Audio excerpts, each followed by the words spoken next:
Limits for Oklahoma statewide elected officials. Is it a good idea? One state senator certainly thinks so, and he joins us now in studio, Republican Randy Brogdon of Owasso. And first of all, Senator, who exactly, when we say statewide, who does this apply to? Well, it would apply to the governor's race, lieutenant governor, corporation commissioners, the Secretary of Education. So I think there's about 8 or so statewide elected officials.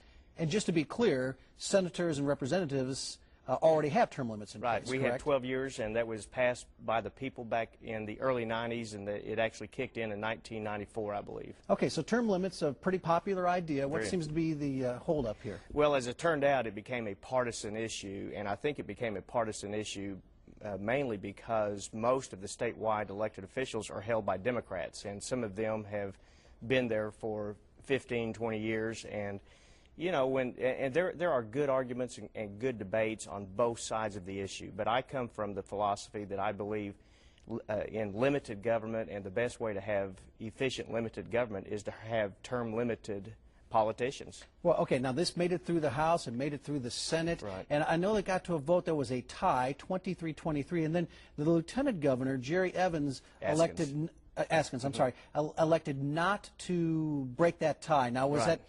What do you think about that? Well, and constitutionally, the lieutenant governor must come in and vote on issues if there are ties, and that has been exercised several times this year already.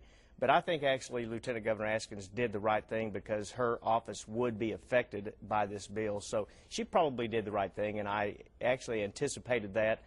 I was hoping there wouldn't be a tie because I had 7 Democrats vote with me on the first go-around, but every one of them chose to vote the other way when it came back to the Senate. Okay, so what do you do? Is this on live support? You got a shot? Is this morning a chance to get the word out again, I guess? Well, yes, it's in conference committee. Okay. And a lot of times in the Senate, what a conference committee report means, it's dead. But there have been a few bills over the years that will come out of conference, and I hope that this one does come out of conference with the proper language in it. We worked with the Attorney General to make sure the bill was not retroactive, and it didn't affect any elected officers right now, and made it prospective. So I did everything that I could do to make it a very solid bill where everyone could support. But real quickly, Senator, let's put up a graphic here that and just make sure our information is correct here. As you look at this Senate Bill 1987, statewide elected officials, for example, the governor, et cetera, and you made this point just now, it would not take effect retroactively. That's right. That seems like a good idea. Yeah. It's that way you can vote on it and it doesn't affect you. And voters will have the final say. So even though we talk about this bill passing or not passing, you know, the voters are going to determine this, right? The voters would determine it. It would be a constitutional amendment, and anytime you have that, it goes to a vote of the people. And this is a pretty substantial issue, and you would want to get as many people involved in the process as possible, hear the debate on both sides, and give the people a chance to vote.